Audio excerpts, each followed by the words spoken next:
In the matter of the people of the state of California versus Orenthal James Simpson, case number BA096. And so, my fellow Americans, ask not what your country can do for you. And we are back on, I don't know, Taylor, Wednesday, Thursday. I think it's going to be Wednesday. But we are back and recording to discuss my topic for, oh wait, I'm doing the fail. Sorry, this is doing the fail. Part is joining me, right, Taylor. We record these back to back, release them on different days. And I forget sometimes when I do my intro in which podcast episode. I just when you took a break for 2 seconds, I've been on Instagram and here's a picture of Murder She Wrote, and it says she could find Kate Middleton. Angel Lansbury of Murder She Wrote. This is what I'm talking about. This is how fun this is. Also, happy St. Patrick's Day. We didn't say that yet to each other. Oh yeah, happy St. I know it'll Patrick's Day. pass by them. We're going to a bar. My daughter's friend's dad is in a band, and it's like going to be a cute like dad band, and we're going to go watch them play. So it's going to be sweet. I think that the kids are going to like it. Yeah. Get yourself a Guinness or several Guinnesses and have a good time. I'm going to have so many Guinnesses. Oh God, I also have other bad news about me if you want to hear it. Let's hear it. I officially have prediabetes, so I have to like talk to my doctor and start eating no carbs again and potentially getting on insulin, and I'm bummed. Well, it's pre-diabetes, so you don't have to do insulin yet, right? Not yet, but like I could to like try to like get it under control. I have to talk to the doctor still, but it's just like because I had diabetes when I was pregnant, so it was like kind of bound to happen, you know? So I've just been Aren't all those weight loss drugs, weren't they designed for diabetes? Yes. So I'm also wondering if I should just take Ozempic and weigh 120 pounds again. Ooh. But I don't think I should do that. I mean, if it controls your diabetes and prevents you from being diabetic, then yeah, for sure you should do that. Yeah. We'll see what happens. We'll see what they say. But yeah, it's been a rough week. Man, getting older is great, isn't it? Fucking sucks. Yes. Fucking sucks. Yeah. But anywho, I'm gonna get into my topic. Should we do a guessing game? Yeah, let's do it. It is based on a geographic formation that was created through the process which you have covered. An island. And has killed hundreds of people. An island with a monster on it. A tsunami. Is it a tsunami? It's an island with a monster on it. You got it. No, I am going to be covering Mount Everest. Oh, fun! But I'm going to cover it in like an interesting way because I think Mount Everest has been done to death and it's like kind of boring to talk about at this point. But I'm going to cover it in 3 parts. Okay, so what I'm going to do is I'm going to cover the history of climbing Everest. I'm going to cover what it is like to climb Everest today, and I'm going to discuss what y'all are really here for, which is kind of the disaster stories around climbing Everest. That's it. Cool. That's kind of how I'm going to wrap this up. I'm excited. Let's get into the history of Everest itself. So obviously we all know Mount Everest is the tallest mountain in the world. It sits at just over 29,000 feet, which is somewhere around 5.5 miles above sea level. Mm-hmm. One fun fact I discovered, which is good to know, is it's actually not the tallest mountain if you measure it from its base. So the tallest mountain in the world, measured from its base, you were kind of close to. It's actually in Hawaii. It's called Mauna Kea, and it's 30,600 feet. So about like 1,600 feet taller than Mount Everest. But that's if you measure it from the base, and the base is 17,000 feet underwater. So. Oh, sure. Well, isn't the base of everything underwater? I mean, if you go that far into the logic of it, then yes. Then technically, if you measure Mount Everest from where the Mariana Trench is, then it is very tall. What about that part of the Earth that's hollow, where the monsters live? Where all the monsters are, I don't know. So for context, that height, 29,000 feet for Everest, that's only 6,000 feet short of how high a Boeing 737 flies. I was going to ask. It's pretty tall. Yeah. It runs through the border between Nepal and Tibet/China. Kind of depends on how you feel about Tibetan autonomy. But that's kind of geographically where it's located. Locally, it's been named. So basically, it didn't really have a agreed upon naming convention in the local communities that surround it. And it wasn't until 1865 that we actually started calling it Mount Everest. The reason we called it Mount Everest was that the Brits had this chief surveyor who was responsible for kind of surveying the entire globe. And then the new chief surveyor decided to name this mountain after the former chief surveyor, and that guy's name was Sir George Everest, so they called it Mount Everest. That's what we call it, Wow, Mount Everest. that is dumb. I didn't know that. To his credit, so George Everest was actually alive when this happened. He died like 5 years after this. To his credit, he actually was like, "No, don't name this thing after me." First off, it doesn't translate into anything meaningful to the local communities, and also Right. in the local Hindi language that the Nepalese speak, you can't really say it that easy. And so he was like, "Just call it something different." But they're like, "We're just gonna go with Mount Everest." So Oh, well, good there for you him go. for like acknowledging that. Yeah, yeah. So climbing Everest was a fascination since its discovery. Obviously, in many ways, doing so was essentially a suicide mission. For anyone who's been to Denver, as an example, Denver's 1 mile above sea level. So is Hmm. Mexico City, by the way. But when you're Oh, in really? Denver, yeah, when you're in Denver, you have 83% of the breathable air you would find at sea level. So you have a 17% diminished oxygen concentration at 1 mile up, Hmm. for Um, context. I have a stupid joke that I saw on the internet because then I just thought through that and I was like, well, yeah, Mexico like doesn't use miles, so like why would they even say that? But there was a joke that I heard where some guy said, "My wife, she just left me for being un-American. I saw it coming from a kilometer away." That is a good one. Yeah. I might reuse that one. Um, so Denver, 83% breathable air. Everest, obviously a lot higher. You get 33% of the air you get at sea level. So that causes a lot of Wow. problems. Obviously, not being able to breathe is a really tough issue, but it also Yeah. causes hypoxia, oxygen starvation of the brain. It causes edemas in the lungs.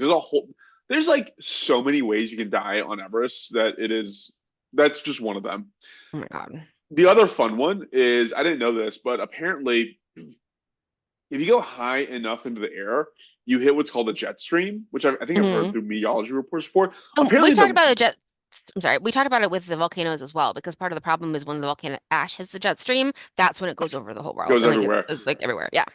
So they've recorded winds in the jet stream on the peak of Everest at 175 miles per hour. Jesus Christ.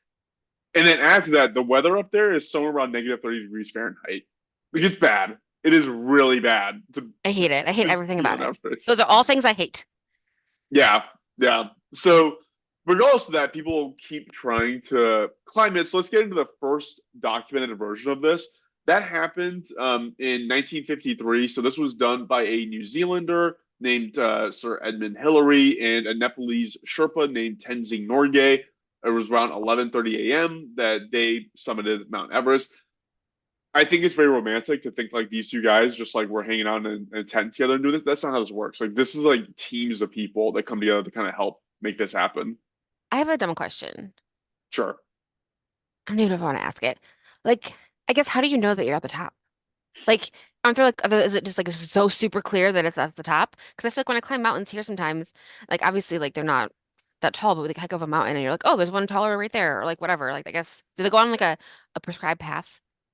So they created the path that is now the prescribed path. There's a north and Got it. south face, and that's why we have North Face as a brand now. But that's the most popular path. Oh, that's fun. But I'm trying to remember the exact name of this thing, but it was called the British did a thing called the Great uh Chief Survey or Great Survey. I forgot what it was exactly, but basically there was this massive project that the British the Britain took on to essentially survey all the major geographical territories under the kingdom. And Hmm. not actually, yeah, it was kind of under the kingdom because it was partially India as well. And they basically were able to, from a distance, figure out how tall Mount Everest was. That essentially, like where the peak was, and how that peak was the tallest place on Earth. And so that happened many, many years earlier. It was like 1850s or something that we actually learned that it was the tallest spot on Earth. But that's how they knew this is the peak. They're like, We did the measurements. That's the tallest spot. Go to that spot, basically. Hmm. So, so yes, they were the first ones to technically step on the mountain face. I will say, like at first, I had like these weird colonial thoughts about Edmund Hillary, and then the more you learn about him, the more you're like, this guy was kind of an awesome dude. Like he I was, know it's so interesting because like it gave him the opportunity to do what he was wanted to do, right? yeah, Wait, what year are we in again? 1953. Wow. Okay. Yeah. I have a Well, I was crazy, in. How long did it? How long it was? I thought it was like 1850. Yeah, no, but but there is some theories that it was actually summited 29 years earlier. So, oh, I forgot to mention this, but apparently the date that this happened was like a few days before Queen Elizabeth was going to go through her coronation and become queen, and this news got to her like right before she was about to go through her coronation. So that the first thing he did as at her coronation was announce that the UK has summited Mount Everest. So it was like It's a fucking big cool. hoopla. That's But cool. there is a theory that 29 years earlier in 1924, the peak had actually been summited, but just not documented. So that year, there was a team that included two guys named George Mallory and Andrew Irvine, and the team attempted to summit twice before a third attempt was made. Those two times it failed because in one situation, one of the climbers, the lining of his throat peeled off because of the cold, and he was choking on his own throat. Shoot. I hate that. That's the worst thing I've ever heard. And the other one went completely blind for 3 days from snow blindness. So that's why those two failed. But Mallory and Irvine decided to attempt a third attempt on this expedition. And on this attempt, they were somewhere in the 26,000 foot range, which is called the death zone. And that's when the weather picked up. They decided to camp overnight before trying it again in the morning, and they never made it back. So we don't know what actually happened. But what we do know is that in 1999, so what is that, 75 years after they die, George Mallory's body was found at 26,700 feet. And it's weird. His body, he had a puncture wound in his skull. His right foot was completely shattered and his leg was broke. What they assume Yeah. happened was he was trying to come back down. And so he was doing a controlled slide down the side of the mountain with his ice pick behind him, kind of serving as like a break essentially from him going all the way Hmm. down too quick. And what they think happened was that he probably skipped that thing on a rock going kind of fast and it bounced up and he hit himself in the head, puncturing his head with this thing. And then he slid all the way down and broke his leg, broke everything. And the neurological theory on what happened was that he was probably dead before he even finished going all the way down the mountain, essentially. My mom yesterday just told me a crazy ass story. Her brother owns a boat in Florida, and they were boating through like a place that had low-hanging trees with a friend, and a friend got a stick from a tree through his head on the boat, like not through like a already available hole, like just like through his skull. And my uncle had to take him to the hospital, obviously, and he ended up staying with him for like several months because he had like rehabilitate, but he didn't die. So he almost gave himself a lobotomy, Yeah, essentially. yeah, isn't that crazy? It's crazy. Yeah. Yeah. I guess your skull's softer than you would think. Um, so, yes, 1999 is when they found this guy's body. And some people reached the conclusion that based on some of the evidence from his body, that he must have been the first one to summit Mount Everest. The reason was that he was found with no oxygen. He was not wearing his goggles. So it means he was coming down at night. And also Fun.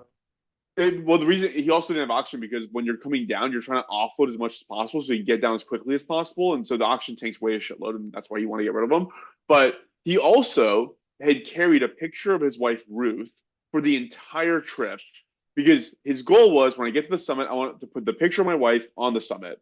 And Hmm. everybody knew this. They all talked about it. It was a known thing. He did not have the picture with him. So like So he was he coming so he down. must have already done it. Yeah. Yeah, but it wasn't documented. So the other guy, Irvine, his body's never been found, and he's the one who actually had the cameras on him that would have showed Hmm. that they actually summited. And they haven't found his body yet, so they don't know. And so as of now, it's still Norgay and Hillary who summited first. You gotta write shit down. Like if you're doing anything, and you're about to die, like write it in a note and put it in several parts of your body. Yeah, Like well, put it in your boot. he was probably suffering from hypoxia. Mm. So he probably didn't know what was going on by the time he died. So let's get to climbing Everest today. So climbing Everest today kind of sounds more annoying than anything. There are no guides or tour companies that conduct these expeditions. Wait, there are no guides or tour companies? I don't know why I wrote that.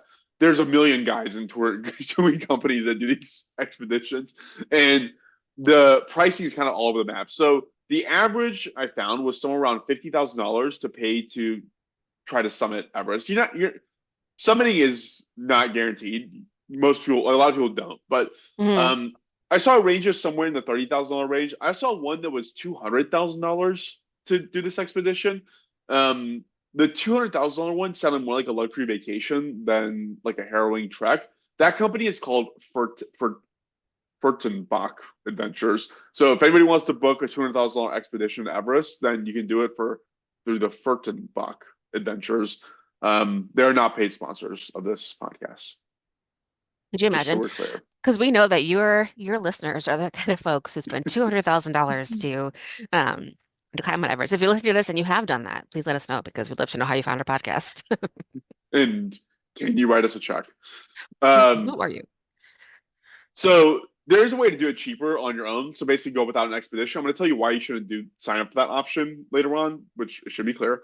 I feel like I Uh, know why. Yeah. But in that situation, you can expect to pay somewhere around $20,000. Most of that seems to be like in fees that you pay to the Nepalese government. So $11,000 is just for the permit to be able to get to base camp and climb Everest. Um, Anyways, all that to say that you are then also going to run an additional cost of $25,000 or so on food and gear, so you can actually climb up to the mountain. Some places tack on additional $5,000 for a private cook, and apparently most places advise that you do this because like you spend so much time on the hiking that trying to make food is kind of impossible after you're done. How does a cook do it then? Well, that's all they do though, because like But you're not they assembling don't and hike. no, they don't hike. They don't assemble and disassemble tents. Like I'm gonna explain like what the actual process is of Okay. getting up to creating tents. But, like it is arduous doing it, and so you have somebody who's dedicated to sitting inside a tent, chopping cauliflowers. I don't know what they do, but cooking something. So Just chopping cauliflowers on Mount Everest, no big deal. all day long. So all you do is just chop cauliflowers. So the trek itself includes walking for about 6 to 8 hours a day in negative 30-degree weather for about 2 weeks straight. So timing wise, you have to acclimate to reduced oxygen. So you can't just run up the mountain. Like you could do it a lot faster if you didn't have to acclimate, but you have to acclimate. So Right. you have to stop at these different checkpoints or what's called base camps to give your body time to adjust. Are those So permanent? so base camp, there's two base camps that are semi-permanent. So they're transitory. So people like if you look at pictures of base camp in Everest, it's not like one tent. It's like a refugee camp of people, Yeah. and they pack their stuff up and they go, and then other people show up, and so it's like a transitory thing. Like there's not like a permanent station there, but it's just like where base camp happens to be. It's about 17,000 feet up. Yeah, so that was the other part of this I wanted to mention was in addition to walking and climbing, you're also constantly assembling and disassembling a tent nearly every day that you're not using the time to acclimate to. The Hate that. complete journey takes about 6 weeks long. It starts in a Nepalese city called Lukla. When you land at this airport called the Tenzing Hillary Airport, which is absolutely terrifying. It's considered one of the most dangerous airports in the world. It is so Edmund Hillary is the one responsible for building this thing. It's carved into the side of the mountain at an elevation of nearly 10,000 feet. If you look at pictures of it, you'll see that if anything goes wrong during takeoff, all you do is go straight down for 2 miles until you like explode into the side of the mountain. Like it's terrifying. Um, from that airport, you go to base camp. Like I said, base camp is going to be 17,000 feet. And from there, you spend about the next 4 weeks or so going up and down the mountain, putting down new camps, putting provisions and food and oxygen tanks there, and doing all that stuff further and So further you up the go, mountain. well, you go up and down? No, you're Yeah, just going up. Yeah, Wait. you're going up. So you start at base camp, you go up, you stop at a certain elevation, you establish a new base camp, then you go up, establish another base camp, you go up, establish another base camp, and then you get to like kind of like the depth zone. And from what it sounds like, when you're in the depth zone, you kind of have to go all the way to the top, and then you have to get back down to under sub 26,000 feet. And that's usually where people end up dying. But yeah, it's like a 4 week long process of doing this. If you decide that you want to climb Everest, you're going to basically join a group of somewhere around 800 people who are also trying to summit the mountain every year. Those are the people trying to summit. Those are the craziest of the crazy people. There's about 500 people a day that show up at base camp just to hike. Basically, they're trying to go 17,000 feet. It's already arduous enough. They're going to go back down. So that's usually what you're looking at. That seems fine. Yeah. There are currently about 330 bodies on Everest, and they're going to stay there because trying to reclaim these bodies is another suicide mission. So we're going to get into some of the fun, gory stories that persist around it. So It's I'm going to wild. break this down into several things. One, I'm going to break down to like famous deaths on Everest. One, I'm going to break down to most deaths in a single day, and then the last is going to be like the particularly creepiest story I heard about what happened on Everest before. So some more famous deaths. There are three of them that I'm going to highlight. I'm going to do the previous one, the last. So Green Boots. This is Right. someone that everybody's heard of Green Boots. I'll try to paint a visual picture of this. It's a guy laying on his side. His legs are elevated, and it looks like his head and lower body or upper body are kind of like angled downward in this little crevasse area. Mm-hmm. So we don't know who this is. Impossible. We assume that this guy is someone named, oh man, Sawang Peli Darj. Sure, it's totally nailed it. But Uh-huh. we don't know for sure. The reason we think it might be this guy is that we know that Sawang was in a 1996 disaster on Everest. That's when a blizzard rolled in and killed 8 people, and nobody's been able to positively identify this body. How can that be? Have they not tried? Like, how can that be? I don't know if they've tried or not. Yeah, we don't Because know. how can you have a picture of this dead body as close as I'm seeing this picture of this dead body and not have like checked his Rummage through pockets? his pockets. Yeah, I don't know. Yeah. That's a good point. I don't know. Well, describe the last story. Maybe that'll explain why people don't do this. Long story short is that the quote I heard is that trying to keep yourself alive on Everest at trying to summit is an extreme challenge. Hmm. Trying to think about anything else going on around you is almost impossible because all you're focusing on Yeah. is trying to stay alive. So, but there have been some efforts there. So, for example, sorry, going back to who this guy is, the reason they assume it's this guy is because he was spotted late May. So the blizzard hit like May 9th. Oh my Late God. May was the first time somebody was trying to summit and they spotted this body there. And they're like, the only thing that's happened has been this blizzard. So it's got to be this guy. This is the Yeah. one the guy's unaccounted for. There's other Right. theories that he's another person as well, but that was like disproven. So you look like you were to say something. No, that was my question was like they must have a list of people he could be because people aren't accounted for. Right. Right, right, Yeah. exactly. So in 2014, his body was basically just like kicked over and relocated to fall down the side. So they're like, because they're trying to keep these dead bodies out of view of climbers, and they just like rolled them away. They're like, just do the minimal effort possible, get this thing out of the way, and they did that. There's another person there named Sleeping Beauty. That's her nickname. Her real name is Frances Arsentiev. She died in May of 1998 while attempting to summit Everest with her husband. On their way down, the two somehow separated. I keep picturing just like crazy snowfall and like you just going blind from like snow hitting you from every angle while you're freezing, and that's probably how you end up getting separated. But she was separated from her husband. Her husband's name is Sergey, and Sergey made it to base camp. His wife Frances did not. Another team of climbers came across Frances, and they tried to carry her down before they were like, "This is too much. This is too difficult. We have to leave you." That's how it is. It's so do or die up there. It sounds like. Um, Wow. So she's just laying there in her coat. yeah, Yeah, so Wow. they left her on the mountain, and witnesses say that her husband was ascending past them as they were going down to base camp, presumably to go find his wife. Uh, Hmm. she ended up staying alive for about another day before dying of exposure, frostbite, hypoxia, all of it. A year later, Sergei's body was discovered having died from a fall trying to climb to get to Francis. She was left there. So there's pictures of her. Have you seen this? I'm looking at the picture of her in her purple coat just laying there. Yeah, yeah, that's Yeah. it.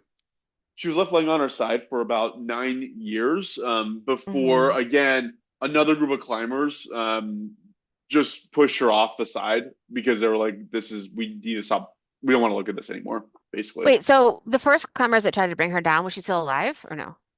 She was still alive. Yeah. Oh no. Yeah. But they were like, it's too much. Like, Yeah. so, I mean, you're carrying oxygen tanks. Like, these, No, I know, but that's just terrible. yeah, yeah. So the creepiest one to me is don't look her up yet. I want to get Okay. your reaction when you look her up. Her name is the German woman. Well, her Hmm. nickname is the German woman. Her real name is Hannelore Schmatz. And this one's like the creepiest to me, mostly because of what she looks like. So scary. So she was a German woman. She down in Everest, obviously. She grew tired from the climb, and basically the Sherpas were telling her, "We can't stop. We have there's there's windows of time that you're supposed to make it between camps. Like it's all planned out so that you're not out in the open when the weather and the winds become the worst." And she was like, "I need to stop and rest." The Sherpa was like, "Please don't, please don't, please don't." She did it anyways. The Sherpa, to his credit, stayed with her long enough to where he actually suffered from frostbite and lost some fingers as a result of this. But her last words before the Sherpa left was just asking him for water. She said, "Water, water," and then she died. That was on October 2nd of 1979. She died sitting up, and her body froze basically in that posture on the southern route up the mountain. So pictures of her, she has this like a mummified face. It looks really scary. Can I look at it now? And yeah, look her up now. Oh, a lot of these are tell me I shouldn't look at it. View image. Oh God. Isn't that creepy? That is not oh my God. Her face looks like the most terrifying face I've ever seen in my whole entire fucking life. So what they were saying was before her body decomposed and her flesh kind of turned Oh whatever that is, my um, God. they said that her eyes were wide open. So you'd be talking about it's so scary. It's so freaking scary. Dude, this is on like the main trail. Like this is not like she's not like hidden. Like she was on you're walking by these bodies as you're going up to the summit. It's like This crazy. I I'm literally right now having nightmares and I'm not even asleep. But the Jesus way, Christ. we can describe the way she looks. So she's leaning against a backpack in that picture. And yeah, the last time they saw her, she was like wide open. Her eyes were wide open, and she was just like frozen in time, like right there. And then obviously you see what you see now, which is her face just fucking peeling off. Oh Um, my God. Well, that was worse than I ever could have imagined. Apparently her body is also not there anymore, but that wasn't because people moved her. I think that people were too scared to move her. I read so many reports of people coming up to her body and being like, "This has to be like a tent or something." Like, oh my god, that's a woman. That is the scariest thing to see on a hike. That is a scary. Yeah, you turn around if you see that on a hike, just turn around. But apparently the winds are pretty harsh there, and so her body ended up getting hit by some wind and just tumbling the other direction. So she's still on the mountain. She's still somewhere like that same body in that exact same posture, frozen exactly like that, is somewhere on that mountain. Are there any Not animals good. there? No, right? So there not at the elevation that she would be at, but they're Hmm. down lower down the mountain under base camp. There are like yaks and stuff like that. They found one species of black spider that was able to survive like above base camp, but that's it. Like that's all there is. Like Oh, I didn't know jeez. what that thing eats. So Okay. um on the deadliest expedition, this would be an avalanche that occurred in 2015. So this is pretty straightforward. It was April 25th, 2015. A 7.8 magnitude earthquake hit Nepal. It was fucking huge. And that triggered a massive avalanche on Everest. The avalanche essentially killed 24 people and injured 61 others. So like again, Hmm. most of those people, their bodies are still on the like they're all there. Like everybody's still there. Yeah. So The creepiest story, in my opinion, was actually a guy named David Sharp. And you're probably going to recognize this one because this happened fairly recently in May of 2006, and it got like a ton of media attention. So this was a Brit trying to summit Everest, and he tried doing so before. He tried in 2003 and failed to summit in that endeavor. He eventually suffered uh, a, some frostbite that led to him losing some toes in 2003. He Hmm. tried again in 2004, but for reasons that like feel like stupid to me, he was really anti using supplementary oxygen. His take on it was if you use supplementary oxygen, then it's just a hike. But it's not a challenge if you don't. But it's like, but Or an asshole. your brain Yeah. doesn't know that. Your organs don't know that. Your organs just know that they're not getting oxygen. So he tried again. So in 2006, he decided to do it unguided. So he went without a Sherpa, without a guide, without an expedition party that he was joining. And on that attempt, he got to about 28,000 feet, which is exactly where Green Boots is. And he sat down in that crevasse next to him and just like was shaking, like just like sitting there, like unable to continue on. Oh It my is gosh. assumed that due to the lack of oxygen, because of the lack of having the supplemental tanks with him, it's assumed that he suffered from altitude sickness, which can result in swelling of the brain, fluid building up in the lungs, confusion, like a general hangover feeling. And add to that the fact that it was also the coldest night of the season that night. And others around him mostly assumed that he wasn't going to make it. So about 30 to 40 people walked right by David as he was like dying on this hill next to or this crevasse next to Green Boots, and they didn't help. Nobody helped him. Um, the media in general was pretty hard on them, but like I said, one climber said that uh, that at 8,000 meters high, it's incredibly hard to keep yourself alive, much less keep somebody else alive, and so nobody did Right. And it's like anything. it sucks because like it's not their responsibility that he's an idiot. Yeah, yeah, and one thing I read. Well, two things. One is Edmund Hillary himself was incredibly critical of the hiking community, saying summiting isn't as important as saving someone's life, which I would agree with. Hmm. Um, but then his But own also they're putting mom, themselves at risk. yeah, they're putting themselves at risk. And his own mom was like, I don't blame them for not helping him. Hmm. Yeah. Um, but it's also worth noting that the general theory now is that he probably would have died anyways. So what probably would have happened is the lack of oxygen would have already damaged his organs and his brain. What probably would have happened if they gave him oxygen was A, they would have risked their own lives, and B, he probably would have just gotten to base camp and died anyways. That's probably what would have happened. Because he was like So so hurt. yeah, exactly. So that's the prevailing theory as far as that guy's concerned. But yeah, people are still climbing. People are still going up to Everest. Apparently, it's not even considered the most intense hike out there. Out of the large, what's called the 8Kers, which is the 8,000 meter and up um, mountains. K2 is presumably more difficult and more challenging as a mountain climber to actually get up on top of. Hmm. But yeah, people are still doing it. People are still dying on it, and I assume they're going to keep doing it. It does feel so much less scary to me than trying to go down to like the Mariana Trench or the Titanic or something. Yeah. I mean, like, did you watch The Deepest Breath? No. It's like a documentary about people who do like the like deep diving without air, and they dive so deep that scuba divers can't save them because scuba divers have to like go up slowly. And they do like one deep breath and they dive all the way down, and then they like prove that they didn't go up, and people die all the time, and it's terrible. Also, Um, a sport I don't need to be a part of. yeah, no, it doesn't matter to do that. I was also so I know people who didn't die. So I feel like I told you this before. This is so stupid, but I when I was painting my guest bathroom, I watched two Mount Everest movies. Whenever I'm in there, I think about Mount Everest, but I watched like the dramatization and the documentary. Do you remember that guy in the 90s who had to grow a nose on his forehead? Yeah, yeah. That guy, I feel like I remember when he was on the cover of People with like his black nose that was like rotting off from frostbite, and they grew him a nose on his forehead and twisted it down. I remember that. Yeah, Do you yeah. remember? You're right. It was they cut it here and they Yeah. twisted it all. Yeah, wow. Yeah. And that was like a thing. Yeah, man, it's very dangerous. And it's such a weird rich person's sport, right? Does anyone who are these people? Do you have any So a idea of who they lot of are? them, yeah. So there's a lot of people who fall in the category of like physicians and lawyers and business people. There's a lot of engineers that get into stuff like Mm-hmm. this. There's the 2015 avalanche killed like a pretty well-known engineer. He was a executive at Google in charge of like their X program. I don't even know if that's still around, but so it's that caliber of person, right? It's like you have to be rich to get into this. It's like there's no poor people into polo or like yachting, right? Like, Yeah. But I but guess it's like, I mean, how much money does Nepal make from it?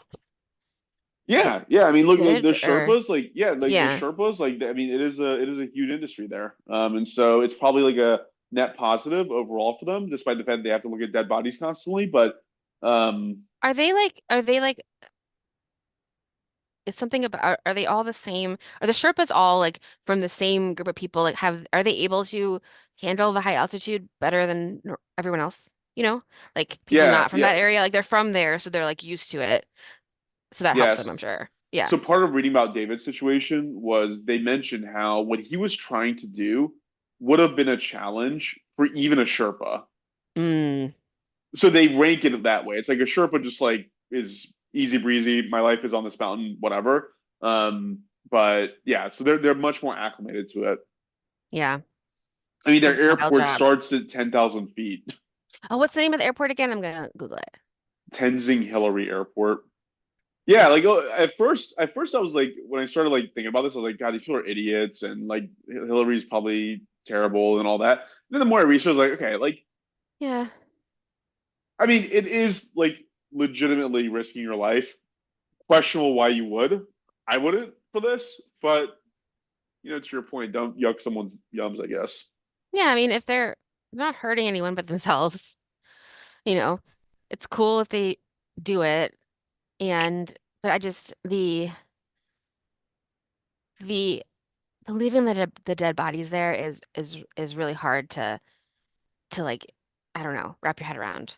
Yeah, Like yeah, how like none of my hobbies involve walking past the people who tried to do it before and died. yeah. You know, like that just is a lot. And it's hard when you see that you're like, what is wrong with you? But also like, who cares? Yeah. If they want I to do it mean, and it's the same thing. I mean, like bringing up the Titanic situation. Like, yeah, you're literally yeah. just going down to see a grave where the body just happened to have been consumed by the elements. But like, that's what you're doing. You're like, Hmm. so I watched this like when I was watching all those disaster movies and I was thinking about Yellowstone exploding, there was one where the I can't remember which one it was, but where like the people were on these like big arcs that they had like to go to like try to stay alive. Like the rich people were on them because they knew the world was ending, and the world was ending and it was shifting so quickly that they were like on a boat and the boat was going to hit Mount Everest, and it was just like really dumb. But they were like, how could there be a mountain this high? And they're like, it's Mount Everest, and it was like a big flood and like a thing. that was 2012. Was it 2012? Yeah, Yes. Okay. Okay. Um. Yeah. that was so stupid. Like, oh, the Because Earth it's just like shifted. Oh, because then there was like that Russian, and then like his like his girlfriend, and then she girlfriend. had Yeah, was yeah, and then like the people who you're supposed to think are the like the main characters of that movie like do something that makes a bunch of people die. Remember that part? And then it's okay. yeah, yeah. Anyway, yeah. But like, but Well, cool. then where That's does where okay. does the water come from? Like, how do you get enough water to fill Mount Everest? Like, it doesn't makes no sense. Like, We have a lot of very serious questions about the truth behind the movie 2012. It's good though. that's so funny. That's so funny. Yeah. Sweet. That's my story. Hope people liked it. I'm looking for some fun, cool ideas. Um, so anybody has a cool idea for me, I will take cool ideas. Yeah. What kind of ideas do you want? More murder stuff, but I'm like kind of getting gassed out on murder because it's just like there's Hmm. only so many crazy people in the world and so many ways you can say, and then he cut her head off, you know? Fair. So I feel like there's one that someone sent to us on Instagram. Let me make sure I send it to you in our messages. That would be a fun one. But I'll let you know. sweet. Cool. Um, Well, write to us, please, doomedtofillpod@gmail.com. Give us your ideas, your suggestions, anything you're thinking about or want us to be thinking about. And by the time you hear this, Taylor will be on her way to see the incredible Dan Carlin. Oh my goodness. I am just wildly excited. So, um, I will keep everyone posted. And if you're coming, I can't wait to see you. Love it. Yeah, Love it. cool. Awesome. Thanks, Thanks, Mars. Taylor. We'll go ahead and cut this off.